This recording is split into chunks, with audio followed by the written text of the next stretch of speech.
Good evening, everyone. Good evening, good evening, good evening. My name is Matt Vandenberg. I am so honored to serve as president of Ohio Wesleyan University. What an incredible crowd we have here for this truly historic and momentous celebration. Thank you so much to every single one of you for being here this evening. This is an evening full of stories and memories and tributes, and I imagine at least a couple of different attempts to tease the one and the only Jay Martin.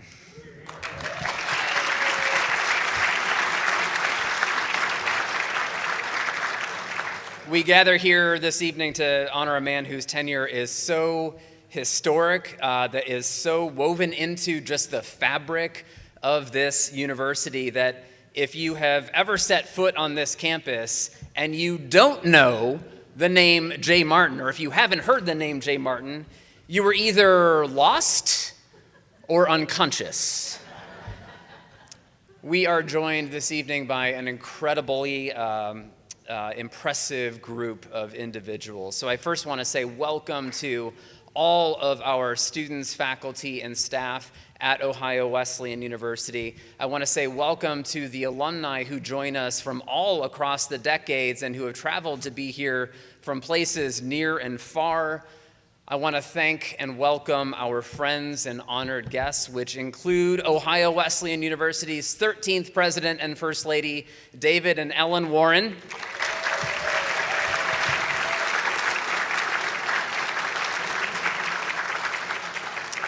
And we want to give a special shout out to Jay's family and friends who are tuning in on the live stream from all over the globe, but especially those who are tuning in from Germany. So thank you to each of you for being here this evening. And of course, Jay and I have not clocked where Jay and Joanne are. Oh, there you are, right there in front of me.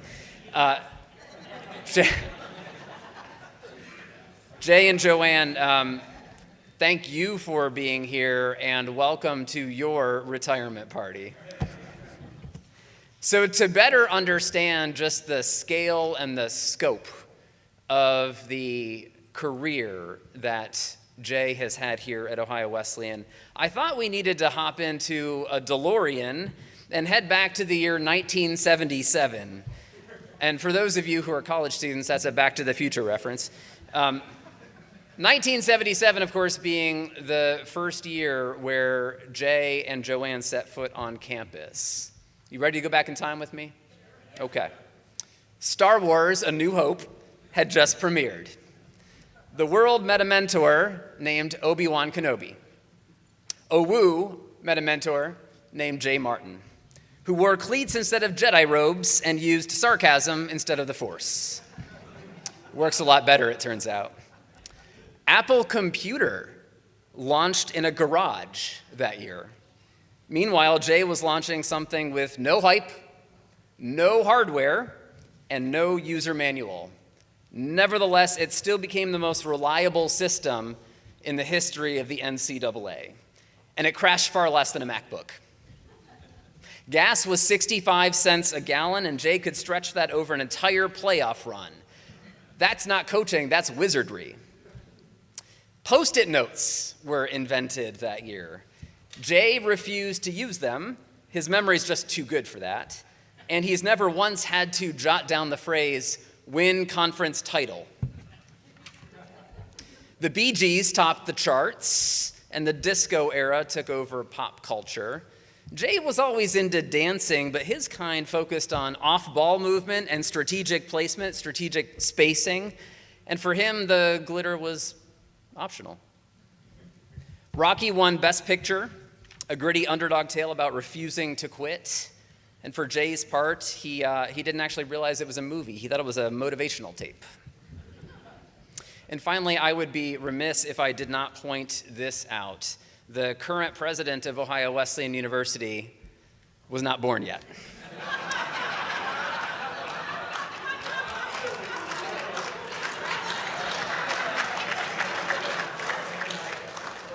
That wouldn't be for another 2 years. I came along in 1979. So yes, it is true. I am officially younger than Jay Martin's career.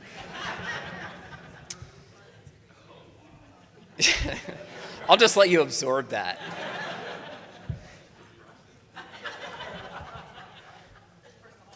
So very much has changed since those first fateful days in 1977. So much has changed since those days in 1977.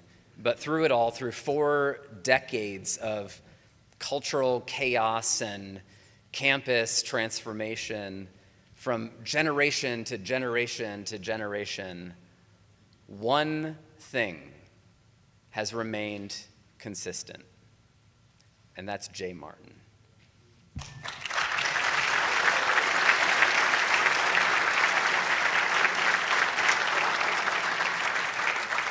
So many of you know the statistics better than I, but Jay's teams won 774 games.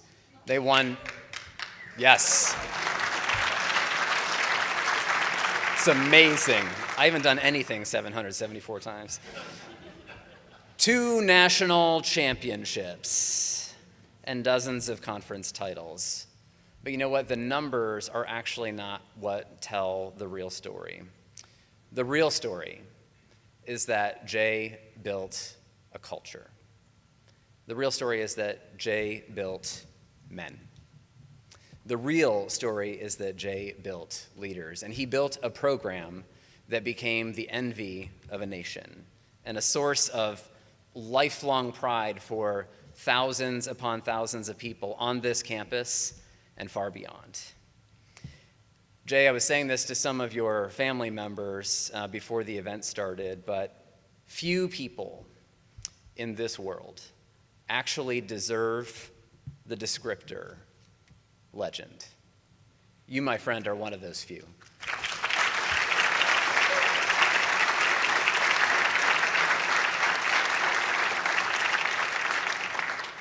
And today and this evening, we welcome you officially into the pantheon of Ohio Wesleyan University greats who absolutely transformed our institution and our culture for the better. Before we proceed with the program, I want to thank you, Jay, not just for the wins or the trophies, but for the values that you lived out in your day-to-day life, that you instilled in others as well. So values like excellence and discipline, loyalty and integrity, and one of my favorite things, building something that is bigger than yourself.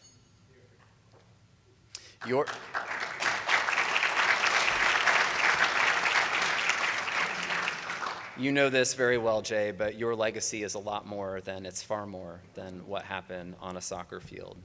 It's what happened in the hearts and minds of the people that you coached and mentored, who you hired, who you taught, and who you challenged to be greater.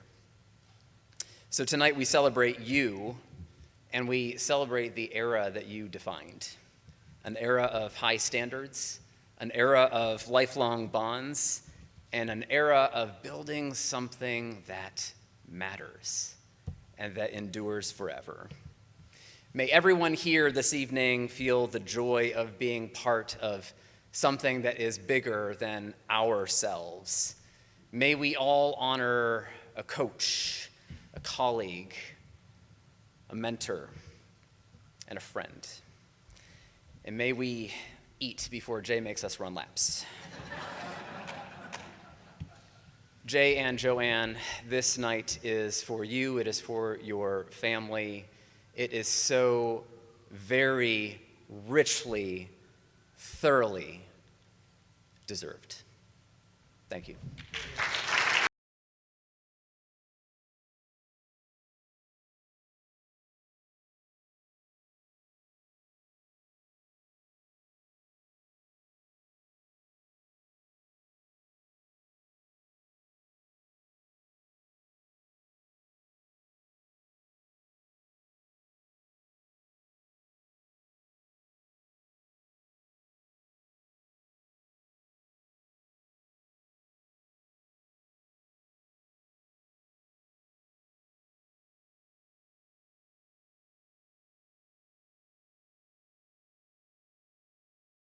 Good evening and welcome back.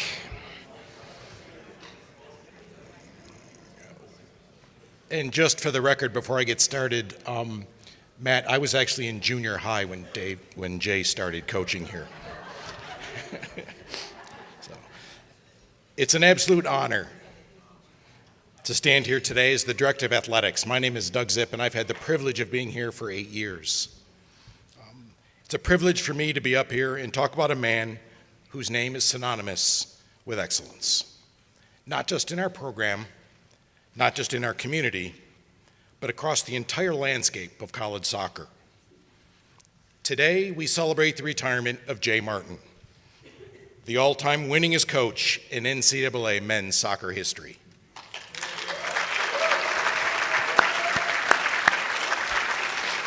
Let that sink in for just a moment. For 47 years, Jay has led the Battling Bishops with vision, passion, purpose, and of course, tradition. He didn't just coach, he crafted a dynasty, a standard of greatness that others have aspired to do. His teams weren't just skilled, they were disciplined, fearless, and resilient, because that's how he coached. Under his leadership, the wins piled up, hundreds of them. Records were shattered, banners were raised, and complexes were named. But what truly set Jay apart wasn't just his ability to win, it was the way he built people. For generations of student athletes, Jay was a teacher, a mentor, a motivator, and sometimes, when was needed, a bit of, well, I think we can all fill in the blank. But he held his players to high standards because he believed in their potential, often before they believed it themselves. He taught them how to fight through adversity, how to be leaders, and how to walk out of the program better than when they came in.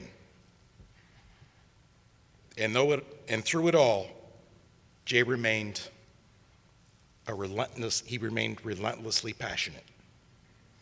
Even after 47 seasons, his fire never died out. He showed up every day with the same energy, the same belief in what was possible, and the same sharp eye for what each player needed in that moment.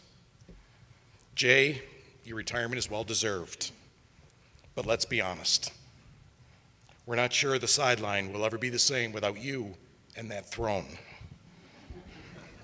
You've given this program everything, and in return, you've earned a legacy that will last well beyond your record. So on behalf of every player, every coach, every colleague, and every fan, thank you. Thank you for the wins.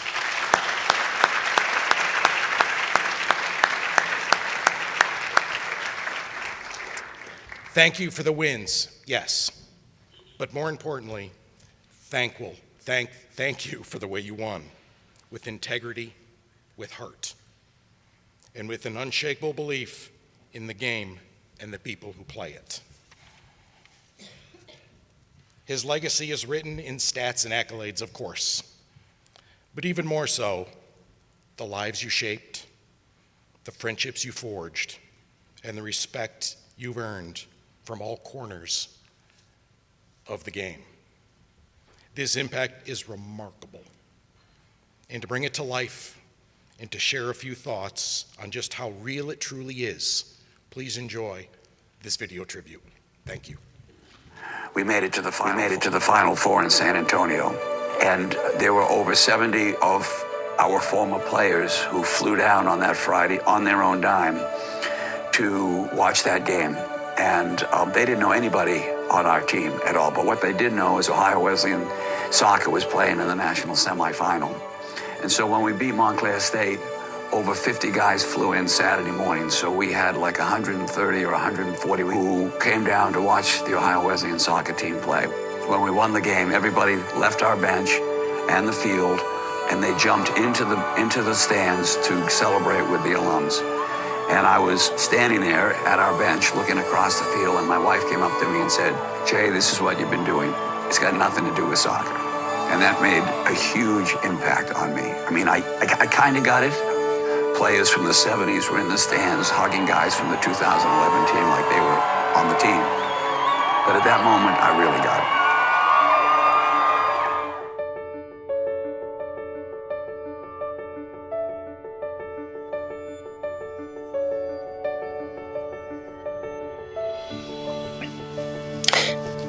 My name is David Warren, and I served as president of Ohio Wesleyan University from 1984 to 1993.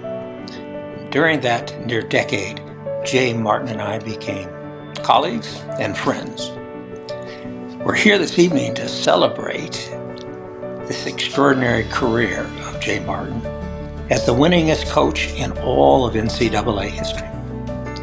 But at Ohio Wesleyan, Jay was much more than a soccer coach. He was a citizen of the university. Very few NCAA coaches ever teach a college course. Not only is Jay a celebrated teacher, but he's also a tenured professor. And Jay has been president at 45 Ohio Wesleyan graduation ceremonies, honoring the students he taught and coached. Jay also served early in my presidency as a winning lacrosse coach and athletic director. During those years, Ohio Wesleyan won 6 consecutive North Coast Athletic Conference trophies in a highly competitive league of 9 colleges and universities. This trophy represents winning excellence in 22 men's and women's sports. That record has never been equaled.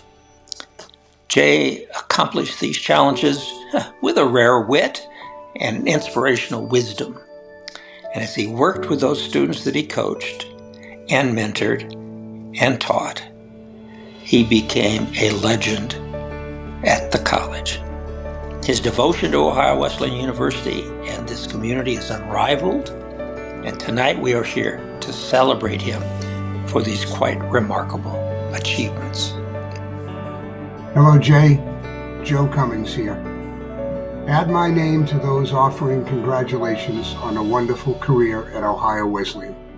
Having spent time with you on the board of our coaches organization and paying close attention to the columns you wrote for our soccer journal, it was always evident to those of us that knew you what was important to you were family, the players you coached and mentored, teaching the game of soccer, and having respect for the game and your opponents. This is a legacy to be celebrated. Thank you, Jay, and all the best. Hello, Jay Martin. Let me start by saying congratulations on a brilliant coaching career. I'm very proud to say I was a member of your very first soccer team at Ohio Wesleyan in 1977 and one of the captains in 1981. I happen to have the distinct honor of being the person to score the first home goal of your coaching career at OU. It was quite a scene on our first Friday night game at Roy Wright Field under the lights. You may recall that the night before, a group of students from Kenyon snuck onto our field and painted a giant K in the middle of it. This really enraged the upperclassmen on our team, and I remember you and Johnny Shaw giving us a hearty pep talk before the game. It was 0-0 partway into the second half when one of our senior captains, E.J. Brereton, got injured, and you called down the bench and said, "Shearer, you're in." E.J. was our center forward, but you switched things around and put me in at the right wing. About 20 minutes later, Johnny Spofford made a great run down the left wing and had a perfect cross over the Kenyon goalie to the far post. I remember everything just went into slow motion as I realized I'd be able to hit the ball at full stride out of the air. The ball went in and we won 1-0. When I reminded you about this moment a few years ago at the party after your inauguration into the Coaches Hall of Fame in Baltimore, you said to me, "You were so effing lucky." Jay, you probably don't remember finding me sitting in the locker room after the game smoking a cigarette and saying to me, "Shearer, you can't smoke in the locker room."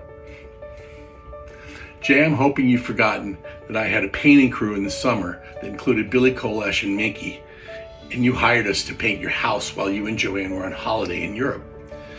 We did a fine job on the outside, but when it came to the intricate detail on the dental molding in the living room and on the banister, we weren't quite up to the task. I think Joanne really let you have it for giving us the job. Sorry about that, Coach. Some other things I'll never forget. Klaus telling us either the man or the ball, never both. Of course, winning the OAC championship at Worcester on penalty kicks after double overtime, where we're all just dying out on the field. And of course, the crushing loss to Calvin College in the first round of the NCAAs my senior year. Jay, it was a great ride. You built an amazing dynasty at OWU, and you should be very proud. It was a privilege to play on your teams for 4 years and to be one of the captains senior year. Thank you, Jay. Good luck with everything in the future. Hope you'll come visit in Florida or Maine. Take care. Hi, Jay. Hi, Joanne. Hey, OWU family. We would have loved to be with you all tonight, but unfortunately, Melanie has to undergo a surgery, and that prevents us from coming. But our thoughts are definitely with you all tonight. And Jay, it's not only friendship that connects us. It's also our passion for soccer, our passion for coaching, and most definitely also our passion for Adidas. The friendship with you means very much to us. And it also means a lot to many, many families in Baumholder and the area, those families that got to know you during the past 35 years, during your visits with your team to the area. There are so many memories that come to our mind when we think about you, about the boys, and about your trips to Germany. And of our recent visit to Delaware. The hospitality that we received in your house, the warmth that you and Joanne, gave to us was awesome, was extraordinary.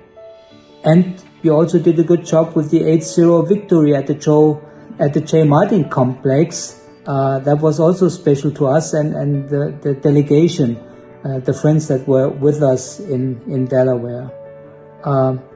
With that, we hope that you stay healthy.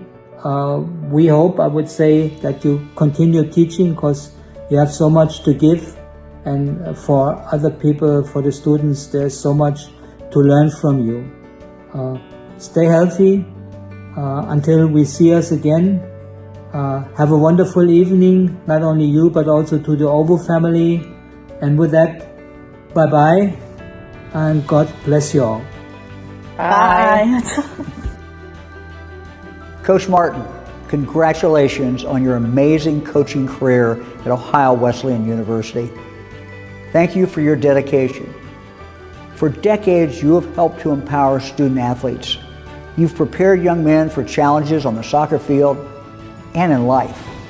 And your winning record is legendary. You've made those you've coached better, stronger, and more resilient. On behalf of the people of the state of Ohio, thank you, Coach Martin. Hey Jay, Johnny V here. I wanted to say thank you so much for the investment you made in my life. I am definitely changed as a result of my 4 years at OWU. It truly is pride and tradition, and what we got to accomplish during those 4 years was amazing. And one of the biggest things that I realized was that I was a part of something bigger than myself. So I love the fact that I got to be a part and play a small role in the success you've had as a coach, the success of the university and the program. But I'll never forget coming into my recruiting trip. We showed him that you're talking all these accolades of all these guys in the room, and then you get to me and you go, Johnny V, you're the first player I haven't seen play personally in over a decade. And you looked at me, little smile, and you said, so don't effing mess this up. The whole room erupted. Well, Jay, over those 4 years, I hope I did all right. Winning your first national championship for the program and being a part of that and had a successful 4 years. But more importantly, Jay, the impact you had in my life off the field was significant and had a great impact not only in my life as a man and as a husband and a father, but also in my family and those around me. So again, thank you so much, Jay, for all your time and your investment in my life. Hello, Jay. I just wanted to wish you a happy retirement and to let you know from the bottom of my heart, I want to thank you for everything you did for Ohio Wesleyan, for the city of Delaware, and for Baumholder, Germany. With your soccer talents and taking so many young kids over there, you strengthened our sister city in Baumholder. You made so many friends, and you exposed so many students to see what it's like overseas. Without you, I don't believe any of that would happen. So in many ways, you are a real leader, in my eyes, to the community of the city of Delaware. And I thank you from the bottom of my heart. Hi, Jay, and congratulations on your milestone.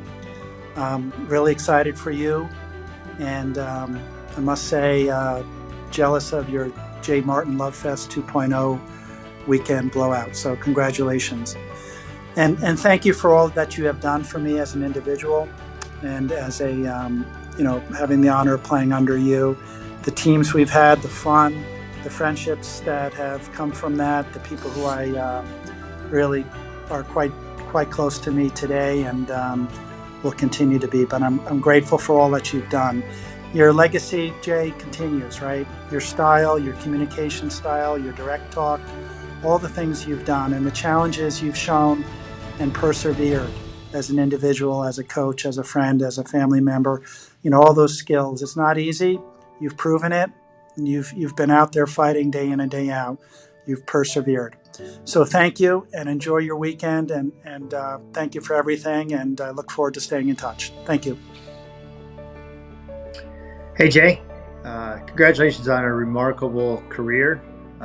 Thank you for everything you've done for the soccer community, and thank you for what you've done for me personally. You hired me, and you taught me how to run a college soccer program, and most importantly, you showed me how to be in this career and maintain your role as a husband and a father first, which is not always easy. So again, congratulations on just a truly outstanding list of accomplishments, and thank you. Hey Jay, happy retirement. Just wanted to send a quick note and thank you for welcoming me into the Ohio Wesleyan family. The 3 years that I spent coaching the goalkeepers for you with Trav and Matt, truly grateful for my experience there, learned so much from you, and I'm just so grateful for the time that I had. I'll always cherish the time that I had at Ohio Wesleyan, and it's hard to think of an OWU without Jay Martin, but wishing you nothing but the best in whatever comes next, and still keeping track of the team from afar. So good luck, hope all is well. Thank you, Jay. Thank you, Jay. Thank you, Jay. Thank you, Jay. Thank you, Jay. Thanks, Jay. Thank you, Jay.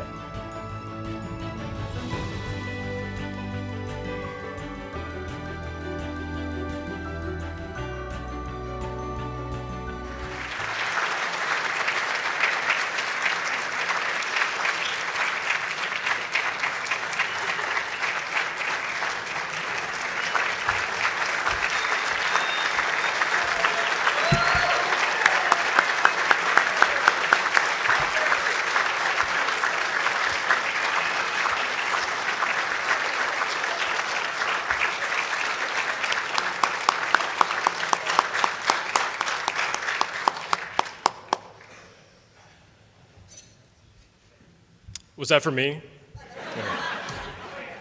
Thank you, everyone, for coming tonight. It's an incredible honor for me to be here. Just a quick little kind of surreal moment. I think almost 15 years to the day I was trying to apply to be a head coach in high school. My dad, who's not here tonight, he's down in Carolina golfing. A lot of you ask me where he is because he loves to meet and talk to all of you people, but he really got me into Duke basketball when I was, probably in like 6th, 7th grade. Fell in love with Duke basketball, and I was always, obsessed with Coach K. Obviously, when you're a Duke basketball fan, you're used to winning, but also Duke basketball is a special place, and it's the winningest coach in basketball history. So you fast forward, in my ability to be working with Jay for 11 years, obviously he is the winningest coach in college soccer history, and it's been just an incredible experience for me to think about, kind of my coaching career 15 years ago to being on this stage today in front of all of you. It's very, very incredible, and very honored to be here. When we do these events, like we were at Buns last night and the event in the fall, a great part of it is just hearing other people's stories about Jay. I got to meet Peter, one of Jay's brothers, the other day, and immediately I was like, I have so many questions for you.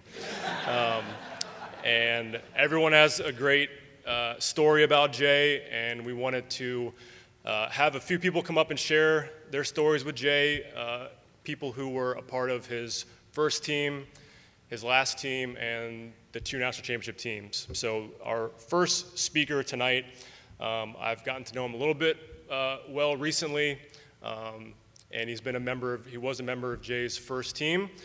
So please help me welcome Andy Dunn to the stage.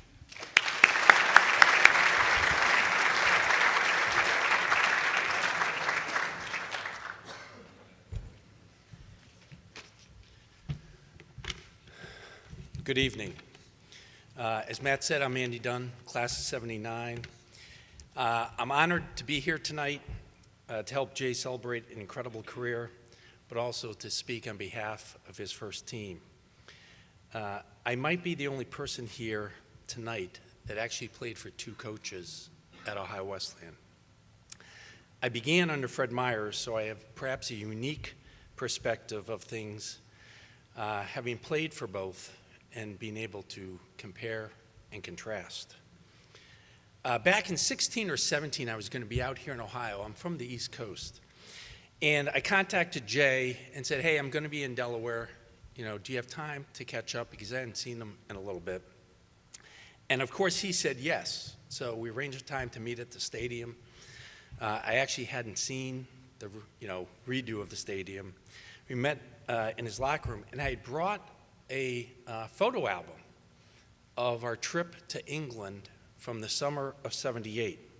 It was Jay's first time taking a team overseas, and we were going through the pictures, and some of the pictures of some of the places we went and visited, some of them were of the guys. So a lot of them were of my friends on the team, like Pete Tomic, Johnny Magruder. And as we were turning the pages, I came across a picture of a guy that, you probably remember this, I couldn't remember. I knew he was a goalie, and I was just, whether it's a senior moment or whatever, and I said, Coach, I can't remember the name of this player. I knew he was a goalie. And Jay looks down and he goes, Terry Collier. Let me think, it was Terry Collier. I have no idea whether Jay had seen Terry the day before or hadn't seen him in 30 years. And I'm like, wow. But then I was thinking, yeah, that's Jay. He remembers everybody that comes through the program. To me, and this may be blasphemy, Jay's biggest accomplishments aren't the national championships. It's not the conference championships. It's not the 700-plus wins. It's not the Final Fours. It's not the NCAA tournament appearances. All incredible numbers and incredible records. To me, it's the life lessons that he taught that are and were the most important and impactful. After all, if you look up in Webster, the definition of the word coach is one who instructs and trains. And to me, that fits Jay to a T. After my final preseason, Jay said he wanted to meet with me. And I think he did this with pretty much all the players. I don't know if he still does it now for the people on the team. But it was to bring you in, kind of talk about what he, how he saw the year ahead. And when I got there, he said, I've got some good news and some bad news for you. I was always a glass half full kind of guy, so I said, "What's the good news?" He looked at me and said, "You're hands down one of the most improved players we have. Everybody sees it. Everybody knows it. You worked incredibly hard in the off season. In fact, I think you have the ability to be an all-conference player for us this year." I was like, holy crap, right? I mean, we had a lot of good players. We had all-conference players already. I actually thought a lot of times our second unit could have won conference games. That's how deep we were. So I finally said, "Coach, what's the bad news?" I mean, because the good news sounded pretty good to me. He looked at me and he said, "The people you're competing against for playing time have the potential to be All-Americans." You laugh. He didn't say anything for a minute or two. He wanted me to kind of absorb this, mull this over in my mind, let it sink in. And then he finally asked me, what are my goals and what did I want to accomplish? Now, nothing against other coaches I've had. Jay was the first coach that asked me those questions. And again, not anything against other coaches, but I can tell you quite clearly, Fred never would have asked this question. He eventually talked about my role on the team, how important I was to the team. We talked a lot, and as you remember, some of it really didn't have anything to do with soccer. It had to do about life. By the time I left the meeting, I was pretty pumped up. And I felt like one of the most important people on the team. If we won or lost, I had a responsibility for that outcome, even if I never got on the field. I had to do my part for the team to succeed. Everyone had a role, and I had to do mine for the team to be successful. As I grew my professional career, I was lucky. I got many promotions. I got more and more responsibility, controlled more and more of the companies. I often went back to that conversation, particularly when I had a difficult discussion coming up with an employee. I thought, how can I frame the discussion with that person I was meeting with so that they would feel important to the team, the organization, our mission, our customers, stay motivated and excited and committed to work harder to improve so that by the time they left my office, they felt as energized as I did leaving Jay's. I'll say sometimes that's not the easiest thing to do. Sometimes it's very hard. But I'll say essential, and I really mean that, if you're going to have a high-performing organization. Because I learned very early on in business, business is about being part of a team, just like being on a soccer team. For those of us lucky enough to have been part of the program here, Jay taught us a ton about being on a team, what a good team member was and looked like. He taught us how to deal with adversity and how to embrace your challenges, how to become a winner and win, I do have to say occasionally, lose with grace and class. As a member of the first team, the only thing I regret from my years at OU is I didn't get 4 years with Jay, but only 2. So, Coach, on behalf of the members of the very first team, thanks for all you have given us over the years, and I think like everyone else here tonight, to me, you are truly the very best. Thanks.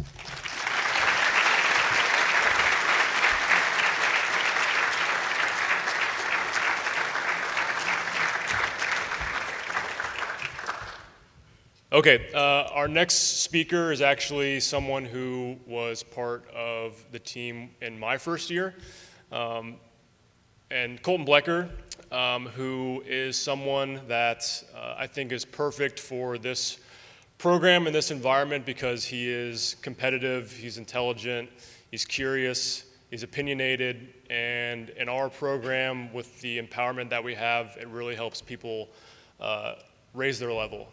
And I think what really made Colton special And my perspective is that he's obviously a very, very good soccer player, but he made everyone around him better, which I think really separated him from other really good players I've coached in the past, before I came here. I've gotten to know Colton very well since coaching him. He's been really involved with supporting me, with connecting with alums and anything we want to do that's involving this big family for events and games, and is obviously also a member of the 2011 National Championship team. So please welcome Colton Blecker to the stage.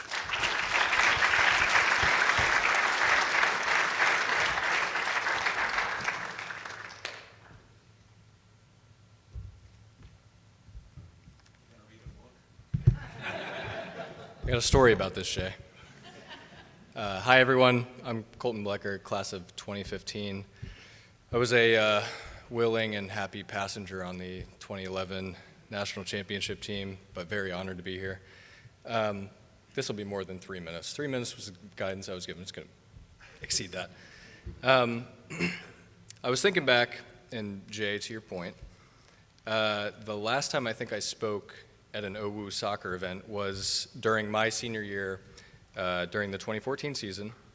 We were at the Final Four in Kansas City. There was a banquet with the other 3 teams. Jay had kindly told me ahead of time that each of the 4 captains would get up and say something about their team. So naturally, I waited until the bus ride to the banquet. I found a napkin and a pen, and I scribbled some stuff down. Got there, listened to 3 extremely heartfelt, well thought out speeches, and then got up and led mine off with an inside joke that I would say 4 to 5 people understood, and actually offended some of the Kansas City officials who were in attendance at the dinner. So Jay, I appreciate you giving me another crack at it here. When I was initially asked to speak kind of on behalf of the 2011 team, I said no. I was only a freshman that season. I didn't really feel qualified, but mostly I was worried that Travis Wall, who is here, who was a senior captain in 2011 and who also won National Player of the Year that year, would break into my house later tonight and try to stab me. I love you, Travis. But in short, I was really, really spoiled my freshman season with Jay and with Travis and Brandon Bianco, who's here, and such a strong group of leaders. Not talking about you, Andrew Miller. Things kind of seemed to come easily to me. Things like winning just felt like they were supposed to happen, like they always had happened and always would happen. I think that is and was back then a really, really special thing about this place. So I realized I was spoiled then and I'm spoiled now. Being asked to describe what it was like for all of us to play for a legend for 4 years, I couldn't say no to that. So that's an honor, and I'm happy to do that. I first walked into Jay's office when I was 16. I had a shaved head and earrings, and I was wearing just, I can't describe to you, comedically large basketball shorts. And that's not a joke. There's a photo of it. But I remember my dad pressing you, Jay. He was worried that you would retire before I graduated. And that was 16 years ago. And my dad actually retired before you did. But he walked away highly impressed, and honestly, I think charmed might be the better word for it. But I was impressed too, and so I stayed the night with the team. And Jay, I know I've told you this before, but I committed immediately after that visit because I had visited a lot of places. This was the only one I'd been where the players told me the same things that the coaches did. I think all of us are eye to eye with Jay, and Jay, that's a credit to you. You're a player's coach. I think you've always operated and you continue to operate in service of everyone else. You never had a system. You never imposed a will on us, not in 2011, not ever. You just gathered quality guys, mostly quality guys, who happened to be decent soccer players, and you pushed the right buttons to make us collectively great. I do want to bluntly say thank you, not just for welcoming that kid in enormous shorts, but really for making it incredibly easy for a stupid 18-year-old, and I think there are a lot of guys in here who were once stupid 18-year-olds, to do the right thing. You made it very easy to do that. Playing for you, calling this place home for 4 years was one of the best decisions I'd ever made. I've got my first kid on the way in July, so I apologize, but best decision I ever made goes to my wife, as yours probably does too, I think, Jay. But make no mistake, things you taught me here will be passed on to my child. Not all of the things, but some of the things for sure. I'll shut up soon. I was thinking back on the national championship game in San Antonio. I don't remember a ton from that day, except 3 victory cigars was apparently too many for my sensitive little body. But Jay, I do remember something you said to us before the game. It was just before we took the field. For everyone else, Jay was giving, maybe the most consequential pregame speech of his life.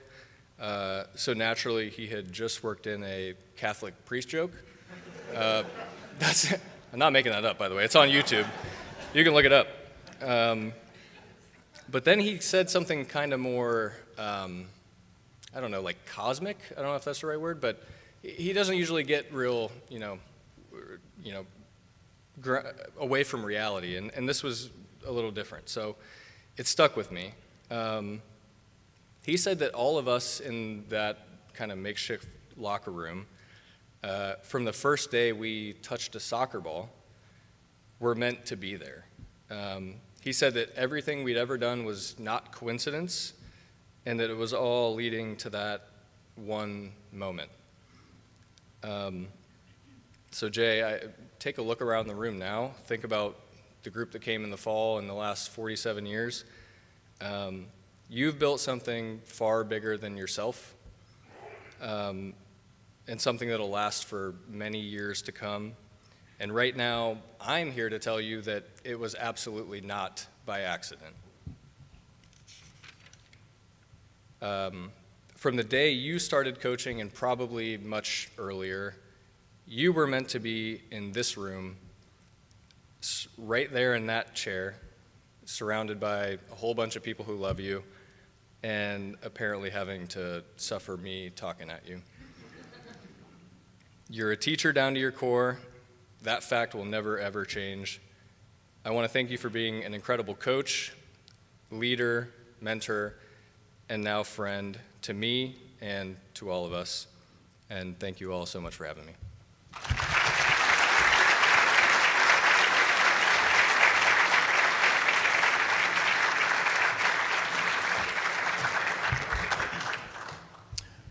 Okay, so next is Thomas Thethoulis. So Thomas was a member of, he's a senior this year, so a member of Jay's last team.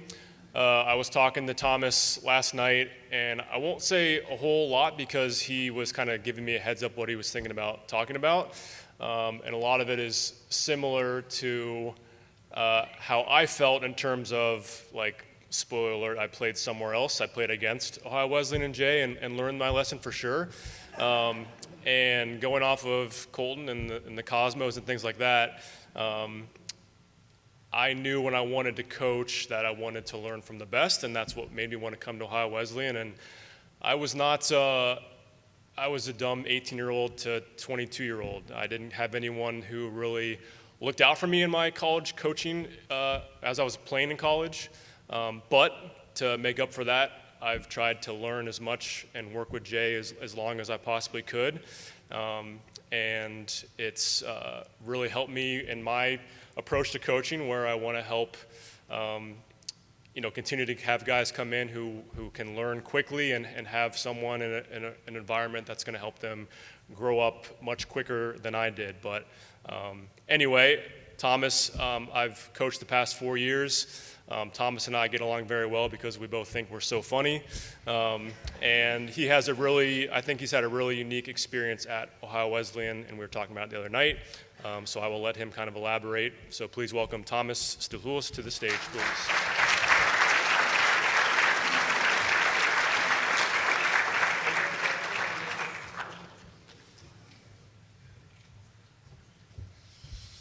Hello, everybody.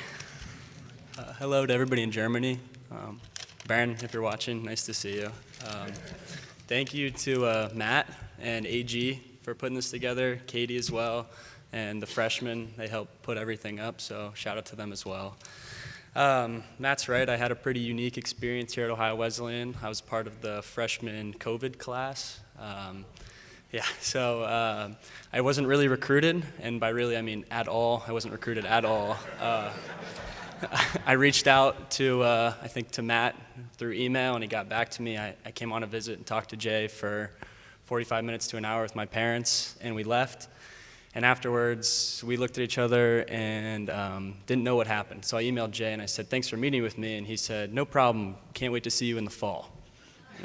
Okay, guess I'm going to OWU.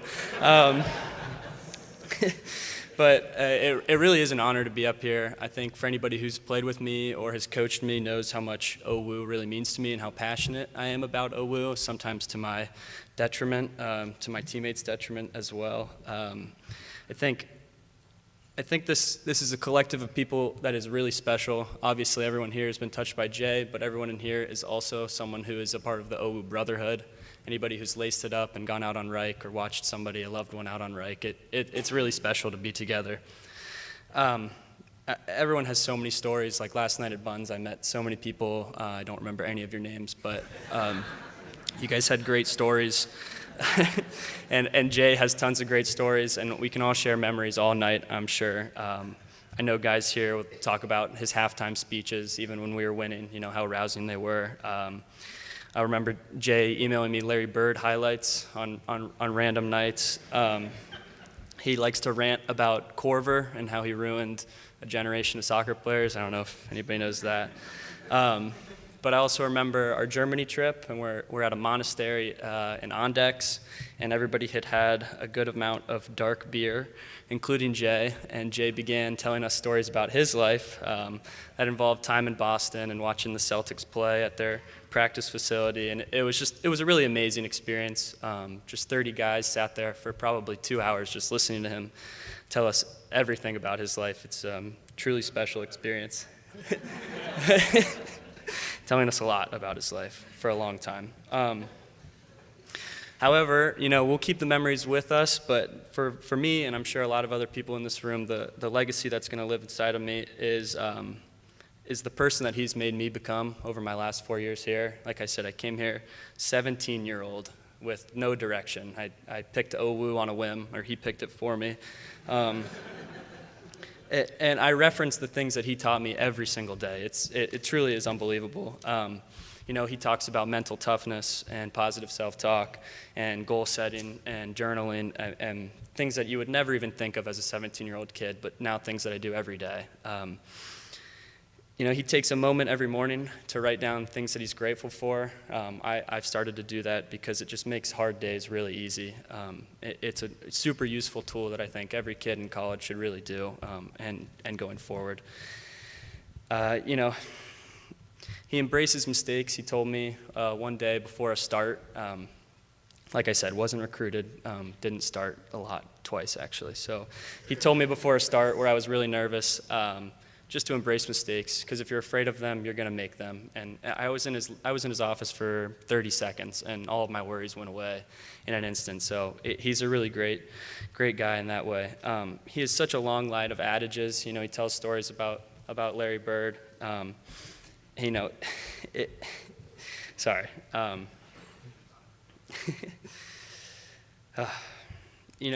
enjoying the process. I was playing tennis the other day with my friend, and I was losing, and I just heard Jay in the background telling me to enjoy the process, and it's just unbelievable how much he affects my daily life.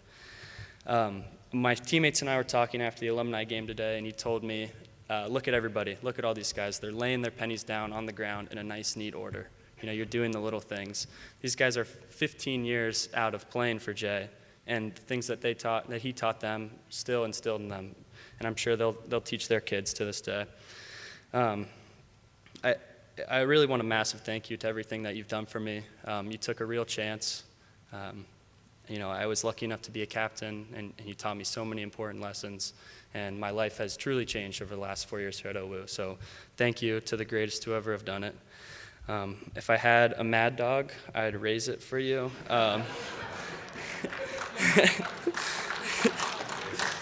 But I've had my fill of those, so thank you everyone for being here, and congratulations to Jay for such an amazing career.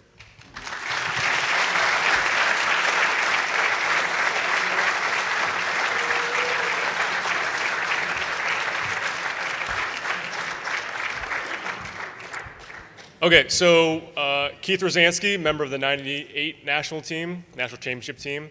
I have gotten to know Keith really well, especially the past few months, but my first few interactions with Keith were always at like homecoming weekends when we have games, and he'd always be, everyone's leaving, Jay and I are locking up, and Keith is still in the locker room talking to us about the game. A quick favorite story of Keith is we were playing, probably was a homecoming game. We're playing Oberlin a couple years ago. We're going through the shaking hands after the game, and the Oberlin coach goes, "Who is that jackass wearing the red shirt behind who's been yelling at me all game?" And I just kind of took a quick peek, and it was Keith by himself on the Oberlin side, just having a blast over there. So he is obviously super committed and passionate about our program. So please welcome Keith to the stage.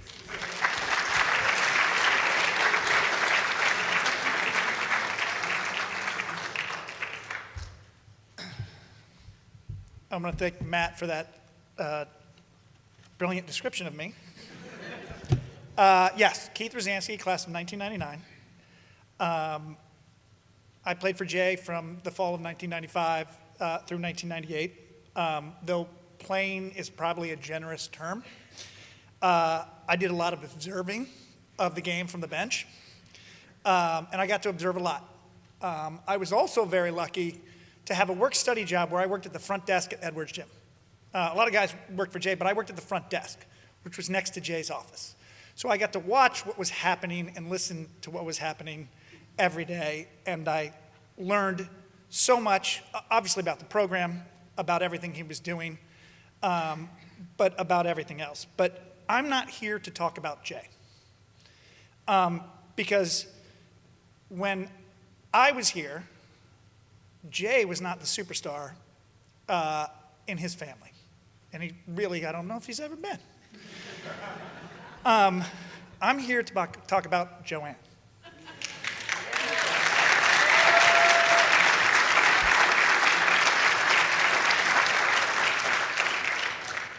The other thing is, by the way, I'm a crier. And you literally have these things to Katie Webster. There's 2 per table of these tissues, and they're really because I cry a lot, and I know some of you guys will cry too. I've seen you cry all night long. But I will cry up here and lose it, so please, I apologize. I'm 47 years old right now. I have a 12-year-old boy, he just turned 13, a 13-year-old boy, an 11-year-old boy, and a 7-year-old daughter.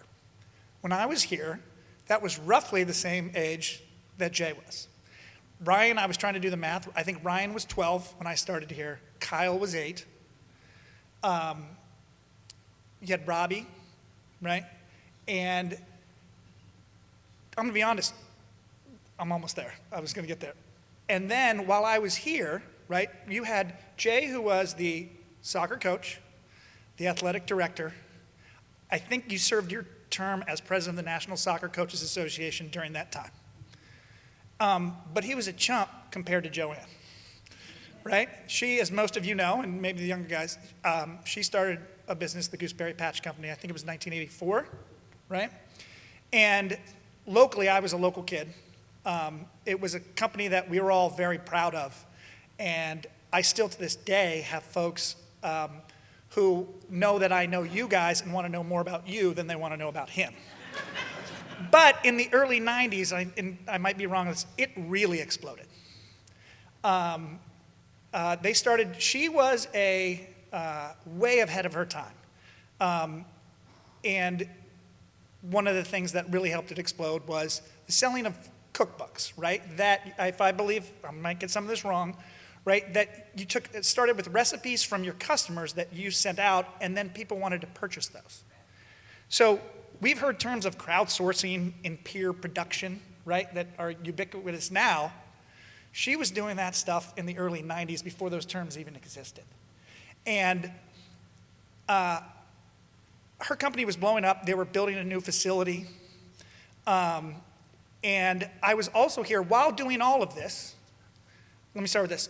My family and I want to go to Europe at some point in time. We have missed 3 appointments to get our passports in the last 8 weeks. So amidst all of this, they figured out the adoption system and made it to Russia to adopt Sydney and bring her home. When I watch what they were doing at those times, at the same age I am now, and I see how hard they worked for each other, right? And I'm sure it wasn't easy, and I'm sure it was crazy, and I'm sure you didn't know where you were going from day to day. But my observations, because I observed a lot, was that you guys supported each other unconditionally. And back then, I didn't know how hard it was because I didn't have those experiences, and I have them now. But what I knew was that you were a rock star, and he relied on you for everything. I would watch him, so at the front desk, when I was working the front desk, it didn't matter who he was talking to. If Joanne called, he took the call. I've been fortunate enough to be on the alumni board for the last 10 years, so I've gotten to come into town at least twice a year or more for the last 10 years. And of course, I'm always going to stop by and see Jay. I love it when I'm in his office, he's like, wait, Joanne's calling. Or, hey, wait a minute, I have to call Joanne, right? She was a superstar, and she was also his rock. And so my wife, I remember 5-6 years ago, excuse me, I guess it's longer now, since I have a 7-year-old. She was pregnant and working and decided that she wanted to finish off her doctorate. And I thought, well, this is going to be hard. But then I thought about them, right? And what I observed them go through and what they did. And I was like, absolutely 100% we'll make this work. Because no matter what they were doing, they supported each other. And they were their biggest champions of each other. How many of you heard the story? And Jay used to love to tell this story. There was and I don't remember which player it was, but I probably heard it about 10 times. You know where I'm going with this, right? That I think when your company was smaller, right? He had a assignment in one of his classes here, I think to write about a small business or a new business, and the professor wouldn't let him do it about your business. Right? And your company exploded. And Jay loved telling that story. He was so proud of you. And we all got to watch it, but we got to watch how much you supported him. And you would be there every time you could with Kyle and Ryan, and then when Sydney was toddling around, right? And now, I knew how great that was, but now as a 47-year-old father of 3, I see how absolutely amazing it is, and I can't even glimpse how I think I have it difficult. What you guys pulled off was unbelievable. And I know that this program doesn't exist. Jay doesn't do what he does if you don't support him, right? And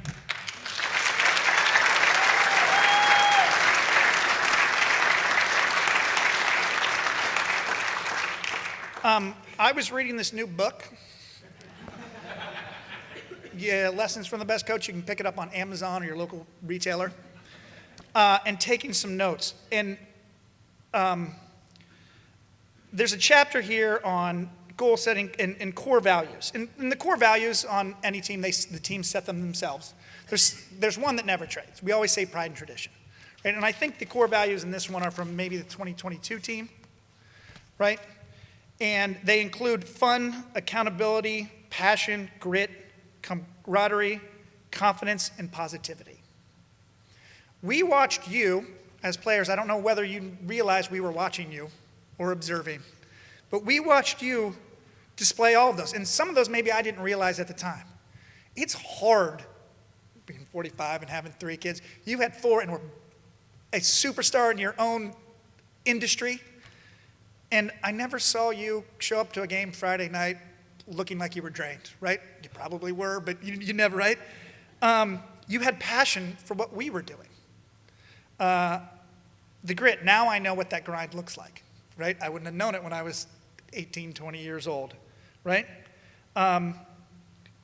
Positivity, same along with fun. I never saw you, at least outwardly, have a bad moment in front of us. Whether that was intentional or not, I don't know. But the pride you had for your husband, the pride you showed in us, we all observed. And now that I'm older, I want to let you know that you have made us better, I'm listening, better men, better husbands, and better fathers. So thank you so much.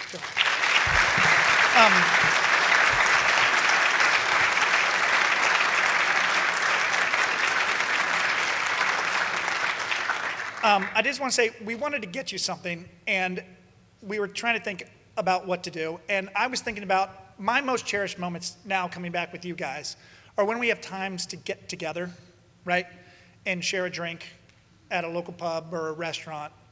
So I talked to Ryan, and one of the great things of my relationship with his family is that his kids, especially Ryan, are really good friends of mine.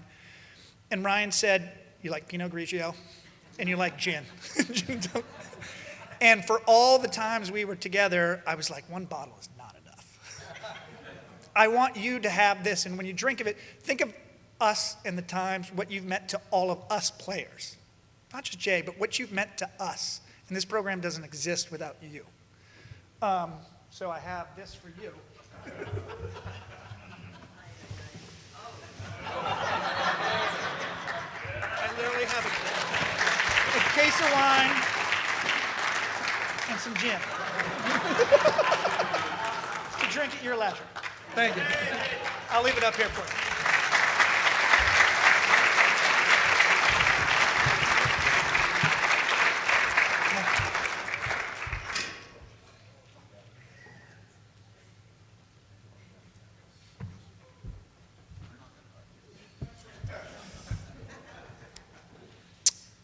Okay, so I will talk very quickly because the person speaking after me is Jay, and you want to hear Jay, not me at the moment. But just a quick thing about, my experience with Jay. You saw it in especially the videos.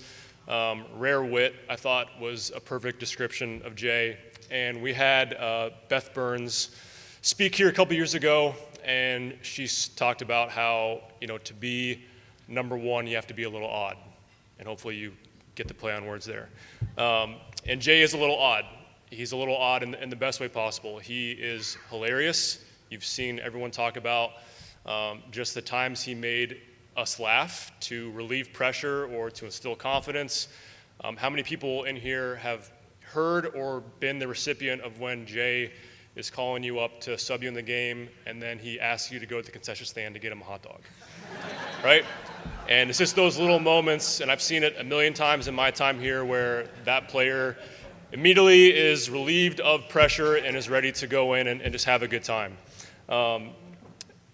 Even just especially like the current team and guys who are maybe a couple of years out, when you start to really kind of realize, like everyone who's spoken tonight, who's had time to kind of reflect on Jay.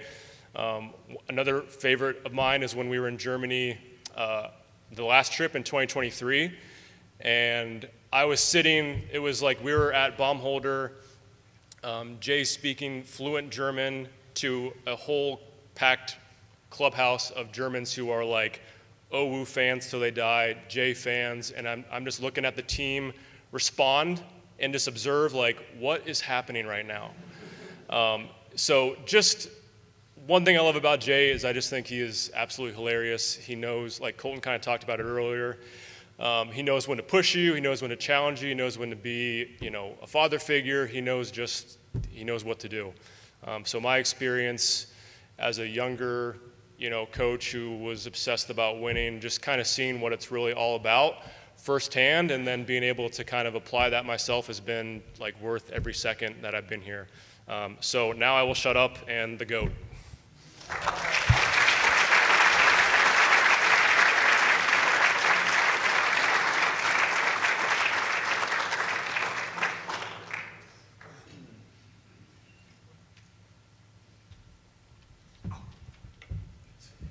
So, thank you, President Matt, for those kind words. I want you all to know that I wrote that speech for him. He screwed up a few things, but he did okay. I want you to know also that I did not vote for Mike DeWine.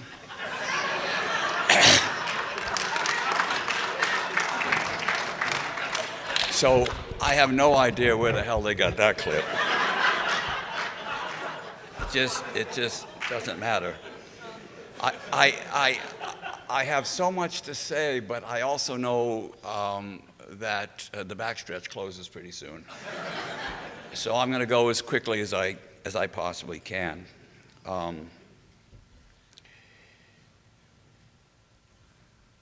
Couple of comments about this weekend so far.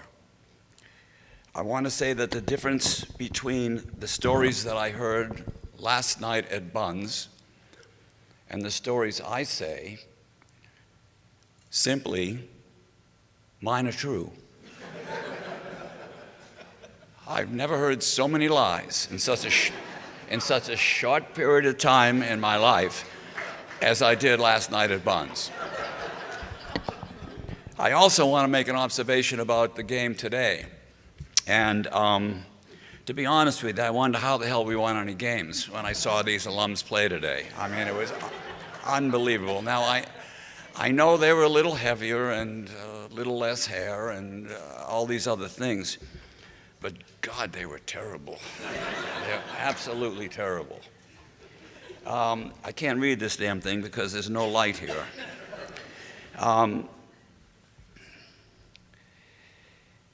The problem with getting old is that there's no practice. This is the first time I've been 76, and I don't know what the hell to do about it. And it just snuck up on me over the years. Many of you in this room know what I'm talking about, and all of you in this room will understand that one day, but you young guys don't understand it. But before you know it, you're going to be 76, I'm going to be long gone, and you're going to say, that old bastard, he was absolutely right about what's going on. I'm really happy to see so many friends today because, to be honest with you, when they started talking about this event, I was afraid nobody was going to show up. I was really worried about that. But so thank you very much for taking time out of your day, week, weekend, whatever.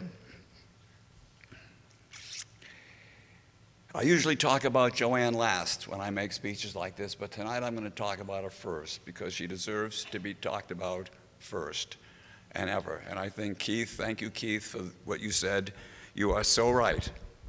If any of you perceive that I've had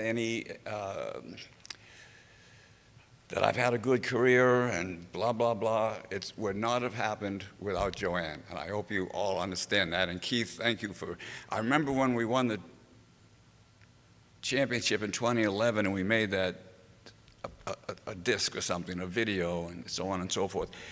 And Keith said one of the things that he really appreciated is that Jay and Joanne taught us how to be parents. And I really appreciate that. And Keith, I want you to know she taught me how to be a parent. I had no clue. So she took care of that. Joanne is the perfect coach's wife. And now that I'm not coaching, I've got to say she's the perfect wife, period. She's really unbelievable. The most important decision, young guys, that you're going to make in your life is not where you're going to live and how much money you're going to make and what you're going to do. It's who are you going to choose to be your partner for the rest of your life. And I was so lucky when Joanne asked me to marry her.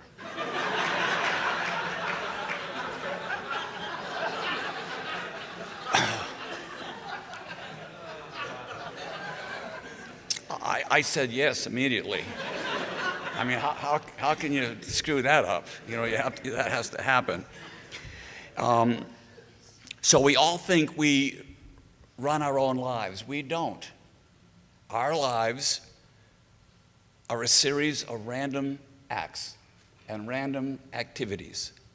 I would like to cite the book. It's called The Drunkard's Walk. That's not an autobiography. The Drunkard's Walk, How Randomness Rules Our Lives.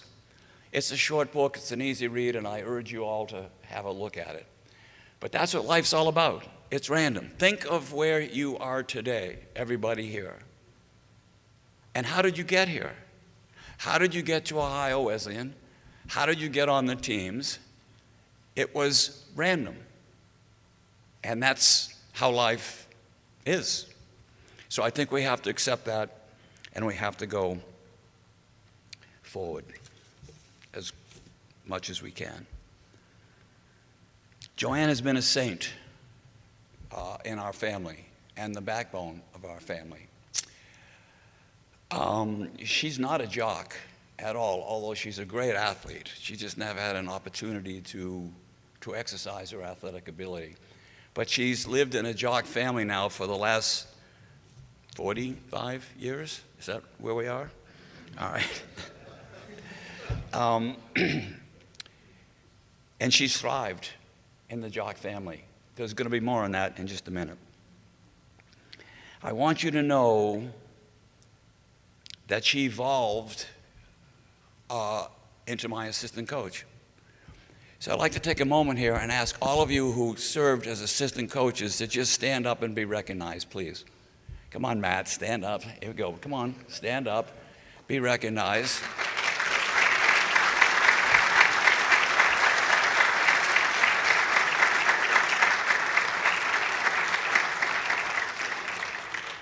Thank you. These are the guys that were waiting for me to retire. And then they moved on. They just got sick of waiting. That's just how it is. Joanne has watched more Ohio Wesleyan games than anybody but me, believe me. Not only here in our country, but in Germany and so on and so forth. We have a post-game ritual. I come home after a game to a bottle of red wine and a cheese plate, and we sit down and we discuss what happened in the game tonight. And she's really good. She knows what's going on, she knows what the program's all about, and she's really good.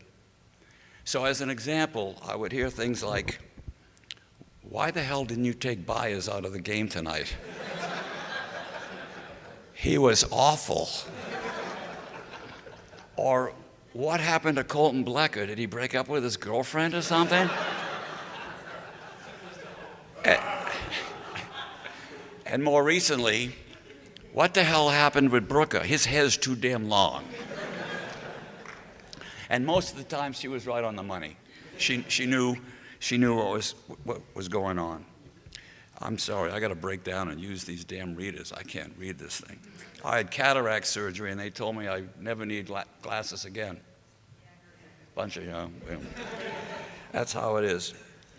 When I first arrived at Ohio Wesleyan, some of you guys will remember that our games were on Friday night, which meant that Joanne and I had the weekend off to spend time together. After a tough week of school, coaching, she was working all the time and so on and so forth. So on Saturday morning, we would pack up the picnic basket and we would drive into Ohio to have a nice picnic together, a little bottle of wine, some sandwiches, and so on and so forth. It was amazing to me how often when we had our picnic, we would sit down and there would be a soccer game playing. Kenyon against Denison. The next weekend, it was Oberlin against Worcester. And she went with the flow all the time, without any question about it. Some of you also know that early in my career, when I was leaving the house to go to coach a game, Joanne would say, "Hey, Jay, if you score on the field, you'll score at home."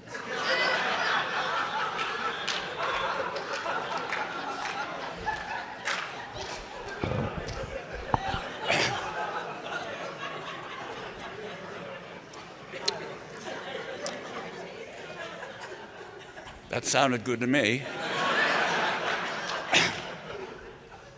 So in those days, 4-5-0, it wasn't a big problem. But as the years went on, 4 and 5-0 just didn't get it done. I was, so you may remember when we got to 2-0 in the latter time of my coaching, I started to clear the bench.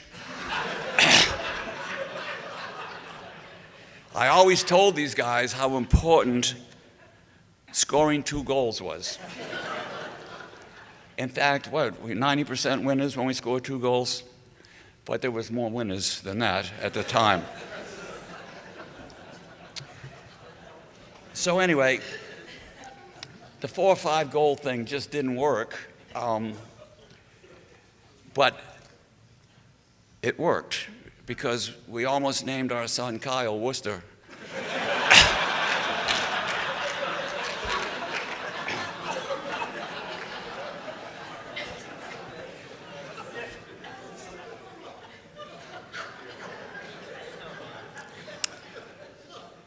I have never, seriously now, and I'm a very serious person, I've never understood why people get into halls of fame or people have celebrations like this for just doing their job. And that's all I've tried to do in the last 47 or 48 years. I've just tried to do my job. But the only Hall of Fame I've ever wanted to get into was the Husband's Hall of Fame. And after 45 years, I haven't even been nominated. And Joey, time's running out. We gotta talk about this. Man, all right, where am I here? I wrote all this stuff down. I can't even see it, so I don't know what's going on. But since 9th grade, for some unknown reason, I've wanted to do exactly what I've done for the last 47 or 48 years. I wanted to teach and coach at a small liberal arts college. Initially, of course, I thought it would be in New England. But as I've already said, our lives are all about random. And everything, all of my life experiences have been used to help me navigate Ohio Wesleyan University, all of them. Springfield College, which was a jock school, taught me about physical education and athletics and how to play at the collegiate level. When I moved to Germany from Springfield, I was introduced to a different kind of mentality about competition, which really has helped me as a coach. When I was in Germany, after a game, a hard-fought game, the home team would take the visiting team out for dinner and beer. And as an American, I didn't get that. I couldn't understand that. Are you kidding me? All these people were just trying to kick the shit out of each other, and now they're having a beer? It didn't make sense. So I would sit over here and say, what is going on? But after a while, I said, hey, this is a pretty good idea. So that's what I did. And that has helped me understand competition. And sometimes, to be honest with you, how the competition in our country is just over the top. I went to Ohio State University. It taught me about academics at the highest level. While at Ohio State University, I had an internship with the then AD at Ohio Wesleyan, Bob Streimer, in the athletic department, which is my entree to Ohio Wesleyan. Life is random, believe me. And before you know it, I'm working at Ohio Wesleyan, which was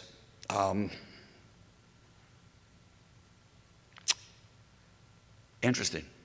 It was really interesting. I'm an East Coast guy.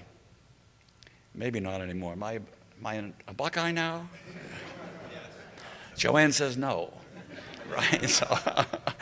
So you're a Buckette? No, whatever. But it was tough. My first couple of years here were really, really difficult. Coaching 2 nationally ranked teams, an assistant professor of physical education, and I didn't know really what the hell was going on. I mean, I was totally lost. And I suppose, like many coaches, I wish I had some of those teams back, because some of the teams I really didn't do a very good job with. But I tried. And of course, working at Ohio Wesleyan, I met Joanne. Random. And as I said, she asked me to marry her, and things have been happy ever after. That's how it is. I've been very fortunate. I've had 4 tremendous mentors in my life.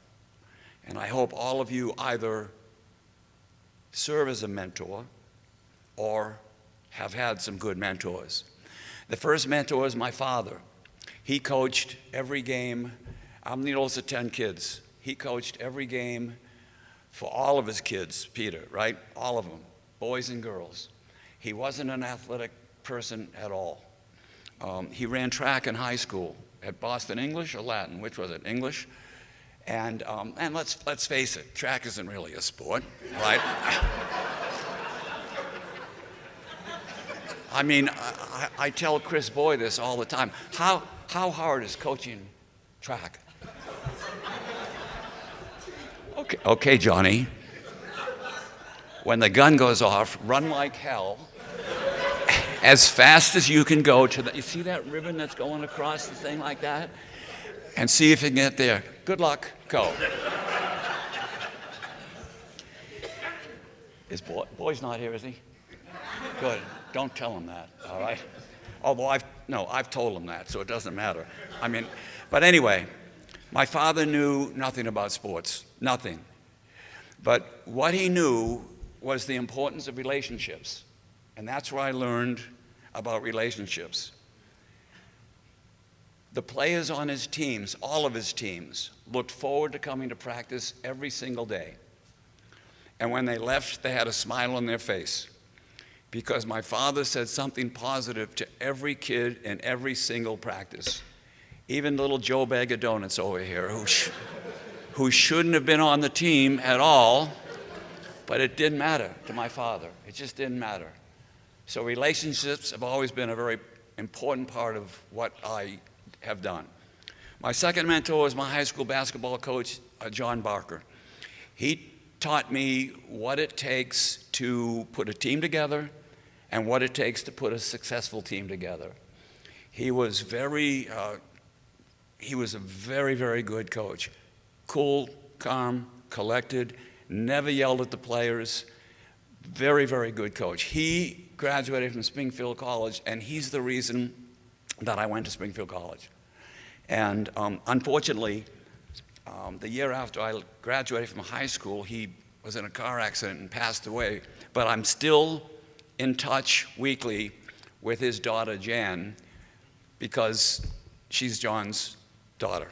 And that's just was really important to me.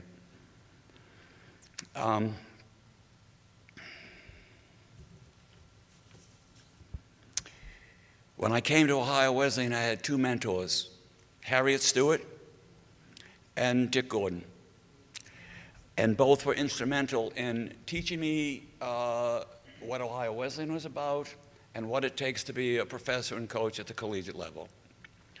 Very, very important people in my life. Unfortunately, all 4 of my mentors have passed away, which makes me worry a little bit, to be honest with you. And I remember Dick Gordon, he was AD at the time when I came here, and he used to say, Jay, I'm with you 100%, win or tie. I said, thanks, Dick. Now, coming from Dick Gordon, some of you know, maybe, does anybody remember? Yeah, okay, Diane. Dick Gordon was the first soccer coach here, and he didn't win a game in his first 3 years, and he's telling me, win or tie. I think he thought the low score won. So Bob Strymer, who was very smart, made him the golf coach.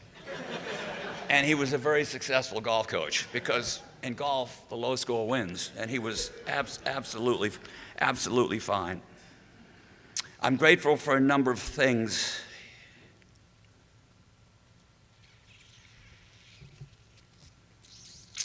At Ohio Wesleyan.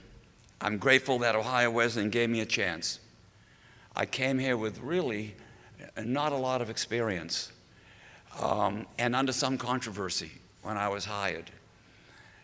But Tom Wenzel was the president at the time. He gave me a chance. My first contract, he wrote on his desk. He was going out the door to his summer vacation. He wrote it on his pad. We still have that down in the basement. $13,000 to be head coach of 2 sports and assistant professor.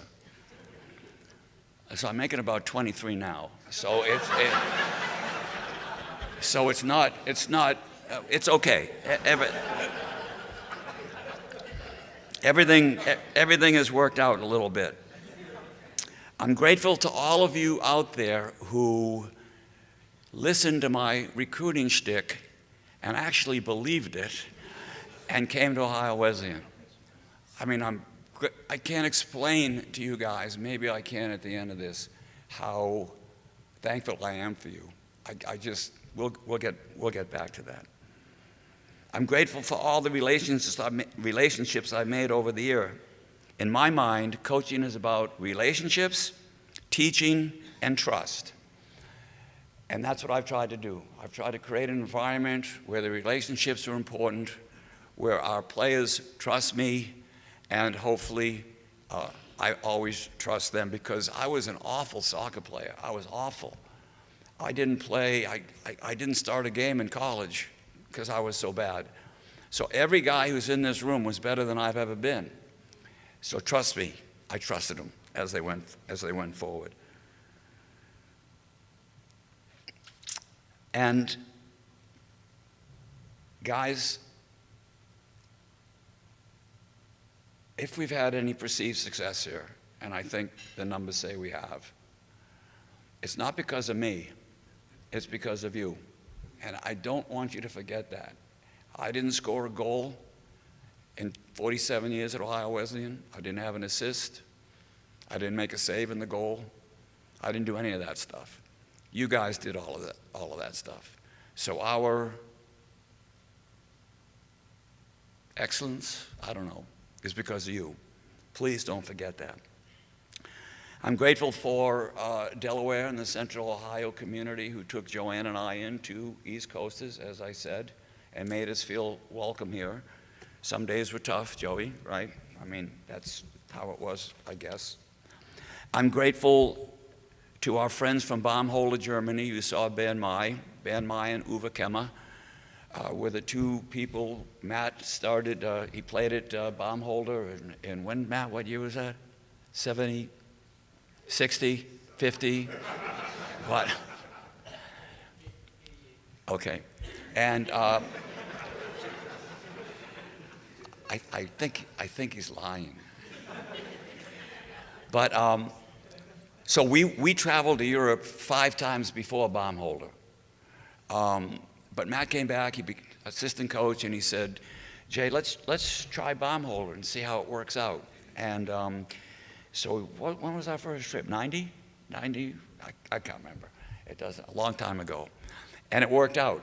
The uniqueness of our trip is that our guys, when we're in Baumholder, will live with German families.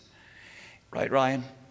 Long, long-term friendships happen, right? In fact, we have a couple of guys right now in Italy, and they went to Baumholder last weekend to be with their families for the weekend and sent me pictures and so on and so forth.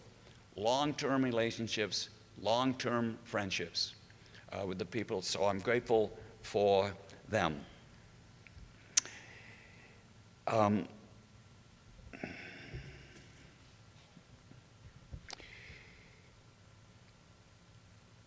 I'd like to recognize a few people, if I could. I'm sorry, this is going. Oh, we're fine. Except I have to go to the bathroom.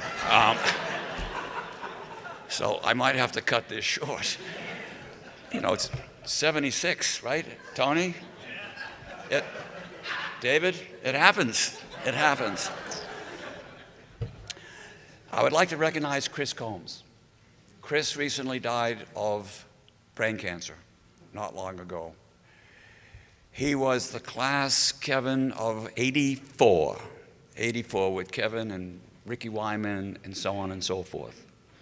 Now, in my 40 plus years, I very seldom have given the game ball out to one of the players for great play. Chris Combs was an exception. We were playing Cleveland State in Mansfield at the German facility up there called Edelweiss, I think it was called. Cleveland State had an All-American big-time scorer named Ali Kazamani. And so we knew that in order for us to be any successful at all, that Kazamani couldn't touch the ball because he'd score. I mean, he was really, really good. So I said, Chris, that's your job. I want you to get into his shorts, follow him into the restroom if necessary, but don't let him touch the ball. And Chris didn't, and we won, and I gave him the soccer ball because it was an outstanding individual effort. And I honestly can't remember how many times, Kevin, I've done that to you. I can't remember, not many, trust me, because soccer balls are expensive. But you know, whatever. And Ali Kazamani coached John Carroll for a few years. Then he coached Cleveland State for a few years. So I've seen him at soccer events over the years. He still talks about that game, Kevin. Who the hell was that kid? I couldn't get on the ball, blah, blah, blah. So Chris made an impression. And Chris made an impression beyond that. He was a great person, and it's unfortunate that he's no longer with us. I'd like to thank David and Ellen Warren for coming from DC for this event. Now, I've been here for almost every president that Ohio Wesleyan has ever had. And I've got to say that we needed David Warren at a particular point in our history. And he came in here, we were struggling, and he came in here and he did a fantastic job and turned this place around. He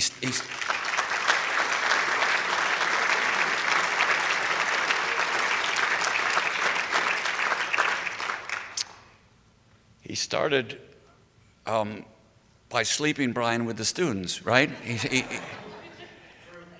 And I really told him, I said, that's no big deal. I've been sleeping with a student for years.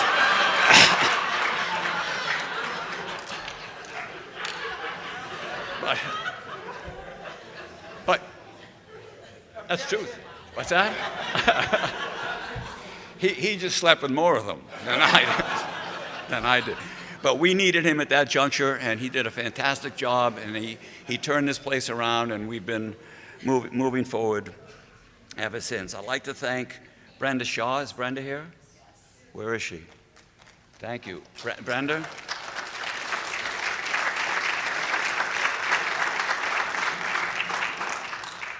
Happy birthday. Yes. When she was here, she was very supportive of athletics in her role here and very supportive of me personally, and I appreciate that, and I'll never forget it. I'd like to thank the organizers of this event. I hate naming people because I will forget someone. That's just how it is, but here's what I have. And tell me, Katie and Julia, and of course, my good friend Wendy Kay, Keith Rosansky, Alex Golenberg, Drew Pang, Colton Blecker, Vic Misowitz. I'm sure I'm forgetting somebody. Did I forget anybody? Oh, Matt, of course. I mean, he knows that. But Matt, before I go on, I just got to, well, and I'll come back to this. There are some townies here that I would like to thank. When Joanne and I moved to Delaware, we didn't have any friends, and it was so. But Tony and T. Hield over here on my left.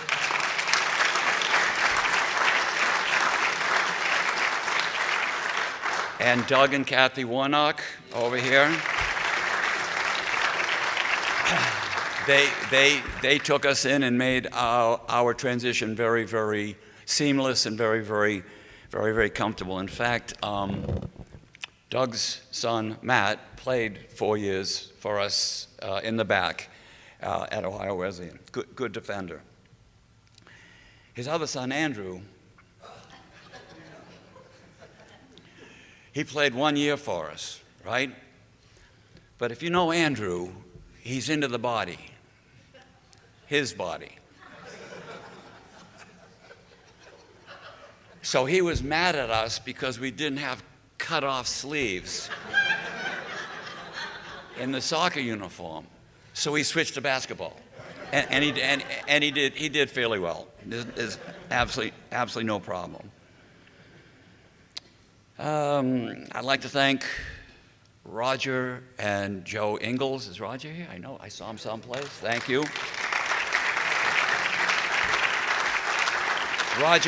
Roger was the AD after me, right? Is that correct?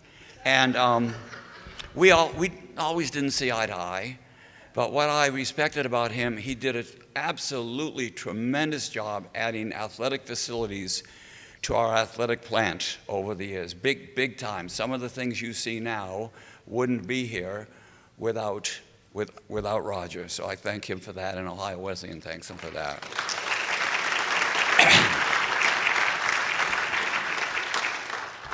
And David, you and I didn't always see eye to eye, did we? No, we didn't. But one, believe me, that's true. One of the things I like about David is I remember one day walking up and down Sandusky Street. Do you remember that? We were arguing, screaming at each other. Unbelievable. I won't tell him what we were screaming about because I forget. And but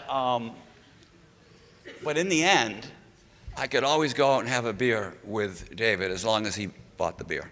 And he was kind of cheap though. I had to buy most of the beers for him. Now, Trey Olson is one of my favorite players, which I'm on thin ice saying that. But he was just a great guy, overachiever, great student, just fun to have on the team. Trey is in San Francisco, and he emailed me the other day and apologized that he couldn't make it. But his parents drove down from Chicago.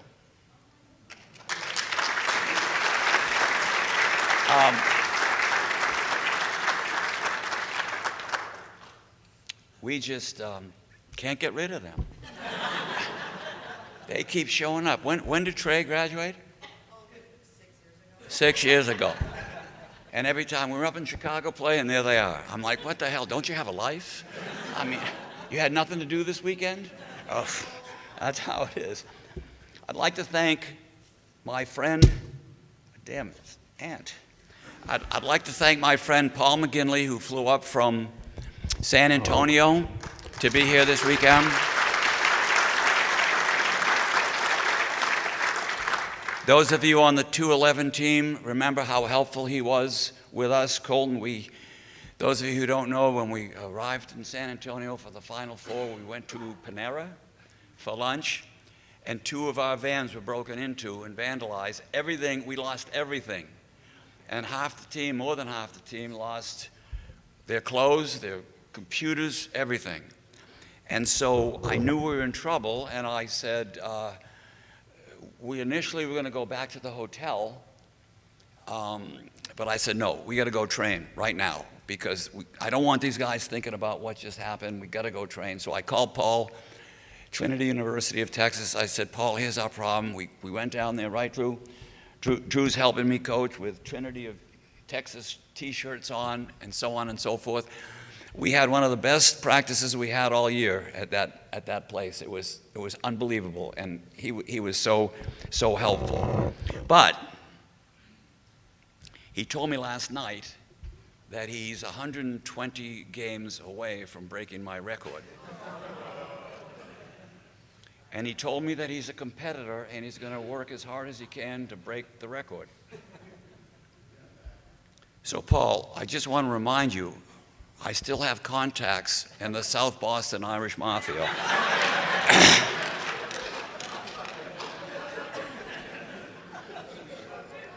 So watch your back, buddy. That's all I can tell you. Okay.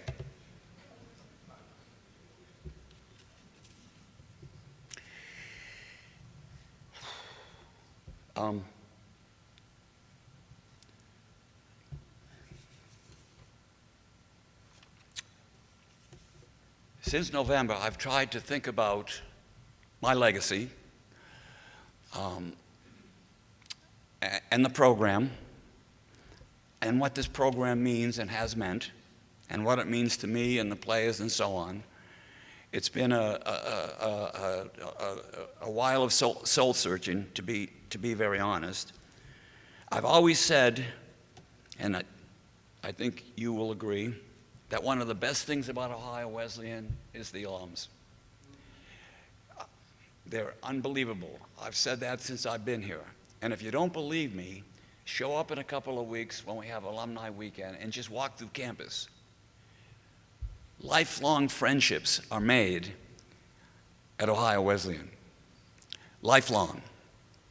And so as I've thought about my legacy and what's going on, I'm trying to figure out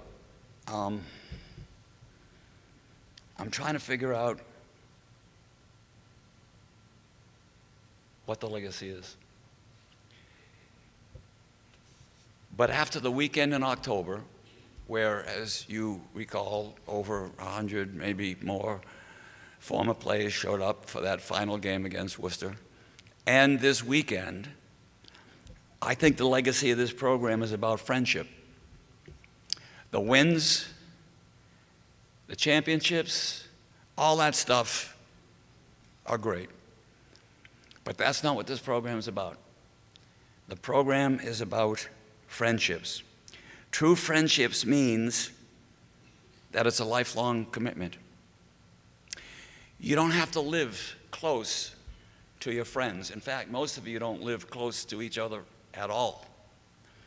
You don't have to talk to your friends every day. That's, I guess, what these chat rooms are all about now, right? You can go days, weeks, months without seeing your friends. But when we get back together in events like this, it's like we've never been apart. Right? That's how it is. It's been an absolute honor for me to serve Ohio Wesleyan, to recruit many of you, watch you grow and become productive members of society. And some of you even graduated.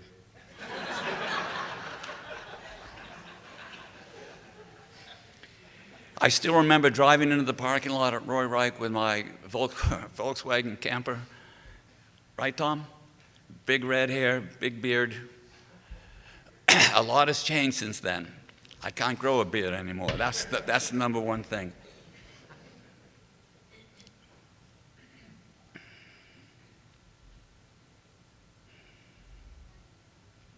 It's been an honor to work here.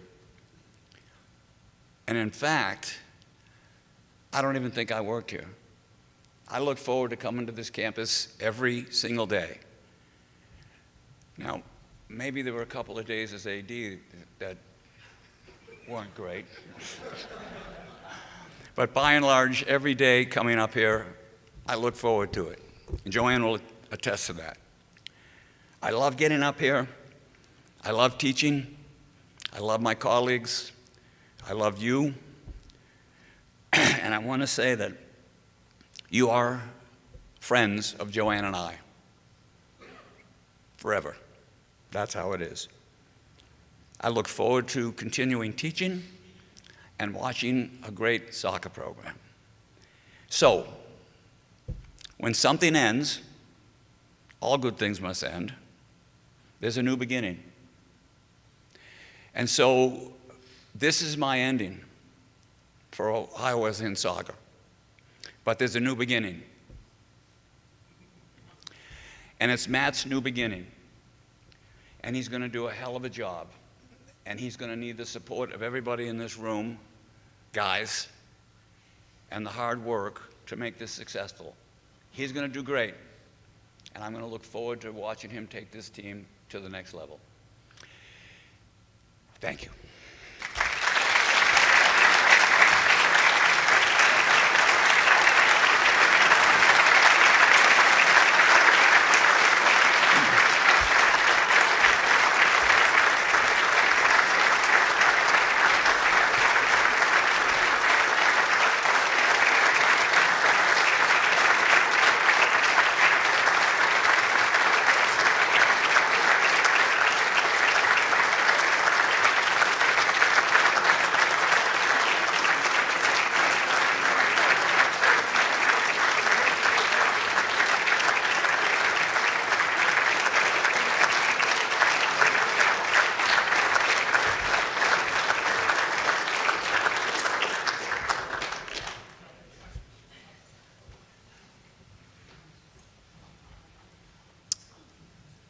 Okay, one thing we wanted to share before we move on is obviously there's two members of the Martin family who cannot make it today, and they did send a video, so let's take a look at Kyle and Ryan's video to Jay. I want to send a quick message to you, Doc, to express my gratitude for you as a human, as a leader, as a father, and just an inspiration in my life. One of my favorite memories of you was at a golf tournament, maybe the national championship, I don't recall, but I remember you followed me every single round, even though your knees were just total shit. I don't know if I can swear, but total shit. You're falling apart, you're hobbling along. I remember looking over and I was in pain just seeing you walk. And then I remember one hole I looked over, maybe it was like the 16th hole, and you were talking with the beer cart lady. And I assumed, like probably everyone on earth, that you were trying to bribe her to get a beer, to get a drink or something, but you weren't. You were trying to get 2 ice packs, and you were trying to get 2 ice packs because you had to ice your knees because you wanted to continue. And so as I choke up here in Panama, I just want to send a quick message. I think that brief story tells us a lot about who you are. You're someone who cares deeply about every human you interact with.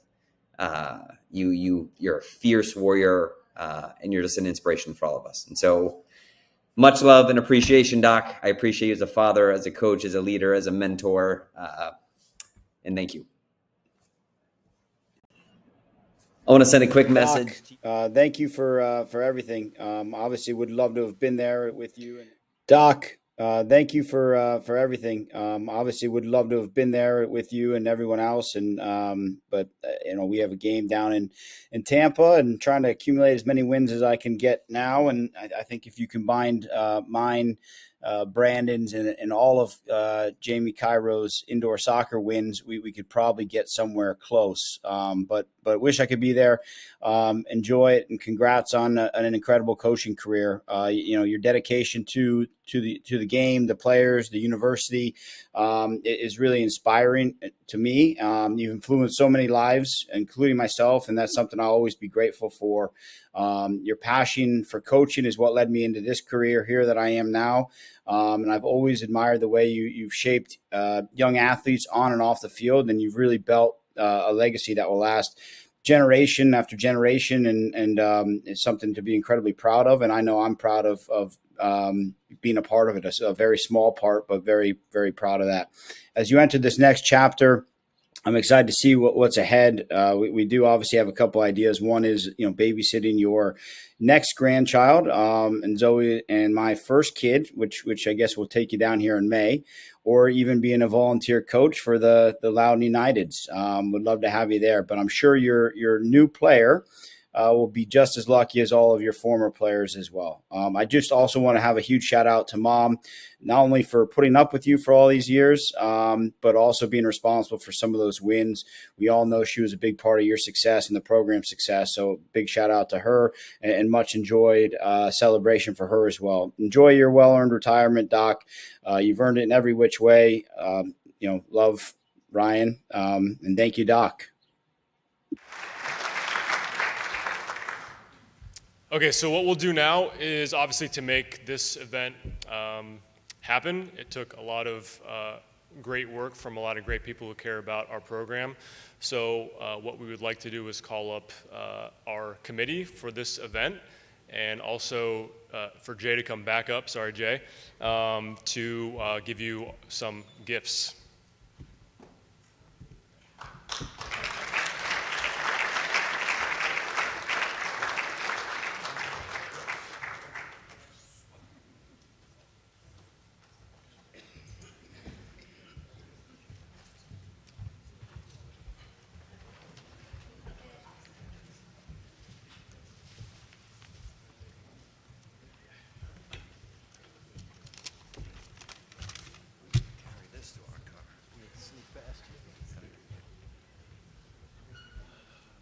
We're going to need some freshmen to help me carry this thing of wine to our car afterwards, okay? So don't run away, please. We're going to need you.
So I just want to make a couple of comments. I'm Kevin Breen, part of the committee, and I'm excited to be here tonight to announce to everyone that the university, in conjunction with a lot of input from those around and in the program, is excited to launch today the J. Martin Soccer Endowment at the Ohio Wesleyan University for the purpose of supporting this program that Jay Martin has been the architect of the pride and tradition of Ohio Wesleyan soccer.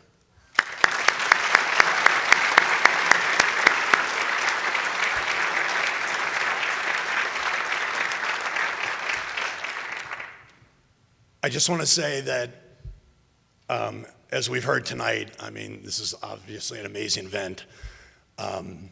The pride and tradition of this program is all of us have had a part in it. And Jay's been the architect and the maestro of this. But I want everybody to know that we all had a role in this room and outside of this room. This endowment is incredibly important to this program, I think, moving forward. It will allow Matt to have the flexibility to be able to do the type of recruiting that we've done on a shoestring budget in the past, to be able to do the certain things that we do to go to Germany, to pay assistant coaches, to do any number of things, regardless of where the university stands from a financial standpoint, who's the president, who's running the athletic department, or whatever. So it's a huge opportunity. To honor Jay and all he's done in his career, Secondly, it provides a program with the kind of money that is really, I think, representative of the world-class program that we have here. And finally, it'll be the first Ohio Wesleyan University program that would be funded in perpetuity for its ongoing expenses. So I think all the committee would like to ask you to please find a way to support this endowment. We know that, as Jay said, and Joanne said to me earlier this week, that the biggest gift we can give Jay is to support Matt and the program and the new young alums.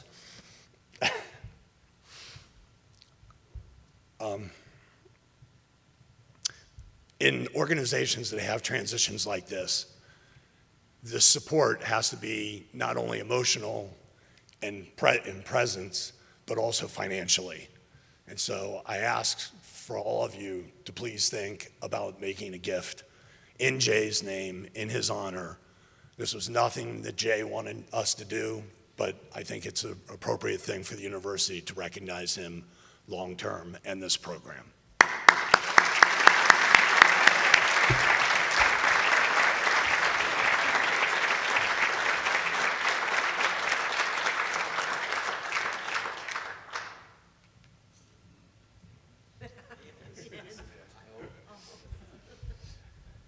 First of all, we have someone who's actually visiting a recruit today.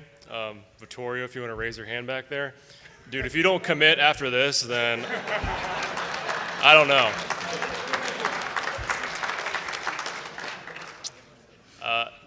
Just want to thank everyone again. This is the last part.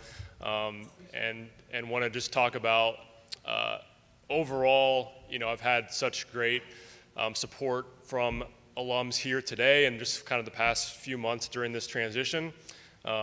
And similar to Jay's philosophy, I know that the big picture focus is to continue to enhance and build, in this room right here, and also from like the event in the fall. So continuing to grow this brotherhood and, whatever we do in the future as a group to have this same vibe and energy. I know that if we're doing that everything underneath that the score will take care of itself. So thank you, everyone, and I really appreciate you all being here tonight. Thank you, Jay. Where'd Jay? Oh yeah, it's right behind me. Thank you, Jay. Thank you, Joanne, and thank you all for coming tonight.